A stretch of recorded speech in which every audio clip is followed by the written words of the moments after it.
బయట పెట్టారు. ఎవరైతే ఉన్నారో మన విద్యాశాఖ మంత్రి లోకేష్ గారు రెడ్ బుక్ రాజ్యాంగం అమలవుతుంది ఫిబ్రవరి నుంచి అంటున్నారు. యువకాలంలో ఎవరైతే ఇబ్బంది పెట్టారో వాళ్ళని జైల్లో వేస్తామంటున్నారు. ఏంటి అసలు ఏం జరుగుతుంది? మీ రాష్ట్ర ప్రభుత్వ పాలన రెడ్ బుక్ రాజ్యాంగం అమలు పరుస్తుందా లేక యువతీ యువకుల జీవితాలని చిన్నాభిన్నం చేయడానికే కేవలం ఈ రెడ్ బుక్ రాజ్యాంగాన్ని నడుపుతున్నారు. ఈయన విద్యాశాఖ మంత్రి కాదు. విద్యాశాఖ మంత్రి కాకుండా మేము ఎవరైతే దాడి చేశారో వాళ్ళకి ప్రతిఘటన చూపిస్తామని చెప్పిన ఒక శాఖను కూడా తయారు చేయాలని చెప్పి మేము తెలియజేస్తాం. అన్నయ్య గారు, ఎందుకు ఇవన్నీ? ఒక పక్క పథకాలకేమో తిరోగమనం పడుతున్నాయి. ఉగాదికి వెళ్ళింది, సంక్రాంతి పండుగ కూడా సరిగ్గా జరగలేదు. పెరిగిన ధరల రీత్యా అనేక మంది డేలా పడ్డారు. ఒక పక్క చూసుకుంటే పెరిగిన ఈ ధరలతో పాటు విద్యుత్ ఛార్జీలు బాగా భారంగా ఉన్నాయి. గతంలో ట్రూ ఆఫ్ ఛార్జీలు తీసేస్తామన్నారు. ఇదంతా కూడా బాదుడు అన్నారు. ఏమైపోయినాయి ఇవన్నీ? ఈ ప్రభుత్వానికి సామాన్య ప్రజలకి పట్టం కట్టాలని లేదు. కేవలం గరీబులకి కోటీశ్వరులకి పక్కాగా కొమ్ము కాయడానికే ఈ ప్రభుత్వం ఉందని చెప్పని తెలియజేస్తాం. ఒక పక్క చూసుకుంటే ఉప ముఖ్యమంత్రి గారు ఉమ్మడి కూటమిలో భాగంగా నిలబెట్టిన తర్వాత ఆయన చూసి ఓట్లేసిన వాళ్ళు ఎక్కువ ఉంటే ఇప్పుడేమో మళ్ళీ ఉప ముఖ్యమంత్రి పదవి లోకేష్ గారికి అంటున్నారు. గత 2 రోజులకి ఎందుకంటారు? మా ఉప ముఖ్యమంత్రి పవన్ కళ్యాణ్ గారికి సనాతన ధర్మం అనే ఒక పిచ్చి ఉందండి. ఆ సనాతన ధర్మం అయిపోయింది. లడ్డు విషయం మాట్లాడారు, అంతా అయిపోయింది. మరి అదే తిరుపతిలో అన్నమయ్యకి శాంటాక్లాస్ టోపీ పెట్టినప్పుడు మీ సనాతన ధర్మం ఏమైందో అని కూడా పవన్ కళ్యాణ్ గారిని అడుగుతా ఉన్నాం. 6 చనిపోయారు, 50 మంది పైనే గాయపడ్డారు తొక్కిసలాట్లో. ఏదైతే వైకుంఠ ఏకాదశి దర్శనానికి వెళ్ళారు దాని గురించి మాట్లాడుతూ అధికారులు సపోర్ట్ చేయట్లేదు. కూటమిలో నేను 15 ఏళ్ళు ఉండలేనేమో అంటున్నారు ఆయన. మొన్న టీటీడీ ఈవో బిఆర్ నాయుడు గారు చెప్పారు, చనిపోయిన వాళ్ళకి ఎక్స్ప్రెస్ ప్రకటించడం కాదు, వాళ్ళు వచ్చిన సామాన్య భక్తులు దర్శనం కోసం వచ్చారు, అలాంటి వాళ్ళకి ఎక్స్ప్రెస్ ఇచ్చి స్వామివారి దర్శనాన్ని డబ్బులతో ముడిపెట్టొద్దని చెప్పన్నారు. వచ్చి పరామర్శిస్తే బాగుండేది, వచ్చే పని కంటే నేను వచ్చేదేంటి ఆయన చెబితే అంటున్నాడు బిఆర్ నాయుడు గారు. అంటే మా పవన్ కళ్యాణ్ గారి సనాతన ధర్మం పిచ్చి ఉందండి. ఆ పిచ్చి పరాకాష్ఠ జరిగినప్పుడు ఇలాంటి ఆలోచనలు వస్తాయి. ఉప ముఖ్యమంత్రికి ఆయనే ఫస్ట్ రెస్పాన్స్ ఇచ్చారు కన్నా ఈ ఘటన పైన కూడా ఇచ్చారు. దానికి తర్వాత పరిష్కారం ఏంటని చెప్పలేదు కదా మనకి ఉప ముఖ్యమంత్రి గారు. ముఖ్యమంత్రి హోదా తర్వాత ముఖ్యమంత్రి హోదాలో ఉన్నారు. అసలు లడ్డు విషయం మాట్లాడిందే పవన్ కళ్యాణ్ గారు. మీరు బయటకు వచ్చేలాంటప్పుడు ఆందోళన చేయాలి కదా.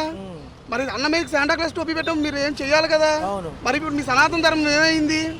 మీ సనాతన ధర్మాన్ని పక్కన పెట్టి బాప్టిస్ట్ని తీసుకున్నారు. మీరేమన్నా టీడీపీ ఫ్యూచర్లో బలోపేతం కావాలంటే ఉప ముఖ్యమంత్రి పదవి లోకేష్ గారు ఇవ్వాలని గత 2 రోజులుగా చర్చలు నడుస్తున్నాయి. ఎందుకంటారు? మళ్ళీ మా పవన్ కళ్యాణ్ గారు బీజేపీలో విలీనం చేసేస్తున్నారని పెద్ద టాక్ నడుస్తుందండి. ఓకే, జనసేన పార్టీని అట్టడుగున నమ్ముకున్న ఎవరికి కూడా న్యాయం చేయకుండా ఆయన స్వార్థ ప్రయోజనాల కోసమే పార్టీని బీజేపీలో విలీనం చేయడానికి సిద్ధంగా ఉన్నారు. మరి ఫిబ్రవరి నుంచి ఏదైతే ఉందో ఈ సెక్షన్కి సంబంధించి మాజీ ముఖ్యమంత్రి గారు ప్రజల్లోకి వస్తున్నారు జగన్ గారు. మరి ఎలా ఉండబోతుంది? మళ్ళీ ప్రశ్నిస్తానంటున్నారు. ఆయన పాదయాత్రకు రెస్పాన్స్ ఎలా ఉంటుంది అంటారు? ఆయన చేసిన మంచి పనులే కానివ్వండి, మీరు మంచి పనులు చేస్తే మీకు పట్టం కడతారు, మీరు మంచి పనులు చేస్తే మీకు పట్టం కడతారు. ఇప్పుడు మీరు అనేక సందర్భాల్లో మీరు ప్రశ్నించారు కాబట్టి మీకు 21 సీట్లు పరిమితం చేశారు. ఏమో రేపు రానున్న రోజుల్లో ప్రజలు ఈ సనాతన ధర్మం అన్నీ గుర్తుపెట్టుకుంటారో లేదో చూడాలి.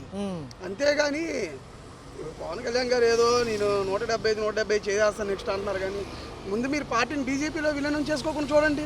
ఓకే, మరి ఏంటన్నా ఉగాది నుంచి చెప్పే పథకాలు తల్లికి దీవెన, విద్యా దీవెన, వసతి దీవెన, ఈ తల్లికి వందనం అంటున్నారు, నిరుద్యోగ భృతి, ఉచిత మహిళలకి బస్సు ప్రయాణం, ఇవన్నీ. లోకేష్ గారు ఏమో జాబ్ క్యాలెండర్ జనవరి 1 ప్రకటిస్తారు. 12 కూడా చెప్పారు. 12 జాబ్ క్యాలెండర్ రిలీజ్ చేస్తానని చెప్పని విద్యార్థుల జీవితాలు చిన్నాభిన్నం చేశారు. దాన్ని ఏమన్నా రెడ్ బుక్ రాజ్యాంగంలో రాసుకున్నారేమో అని చెప్పని కూడా మేము సూటిగా ప్రశ్నిస్తూ ఉన్నాం. మేము కూడా బీటెక్లు, ఎంటెక్లు, ఇంజనీరింగ్లు చేసిన విద్యార్థులందరూ కూడా బయట ఉద్యోగాలు లేక అలమటిచ్చిపోతా ఉంటే మీరేమో రెడ్ బుక్ రాజ్యాంగం నడుపుతా ఉన్నారు. 20 లక్షల ఉద్యోగ కల్పన ఇస్తామన్నారు, డిఎస్సీ అన్నారు, అది ఏమైపోయింది? జూన్ అంటున్నారు కదా. కాబట్టి డిఎస్సీ ఒక లెక్కన చెప్పాలంటే 16,000 ఉద్యోగాలు జగన్మోహన్ రెడ్డి ప్రభుత్వంలోనే సంతకం పెట్టారు. వీళ్ళు కొత్తగా చేసింది ఏముంది? దాన్ని క్యాన్సిల్ చేశారు. మళ్ళీ దాన్ని క్యాన్సిల్ చేసి వీళ్ళేదో ఒక జీవో పాస్ చేసినట్టు వీళ్ళు చేసుకుంటున్నారు.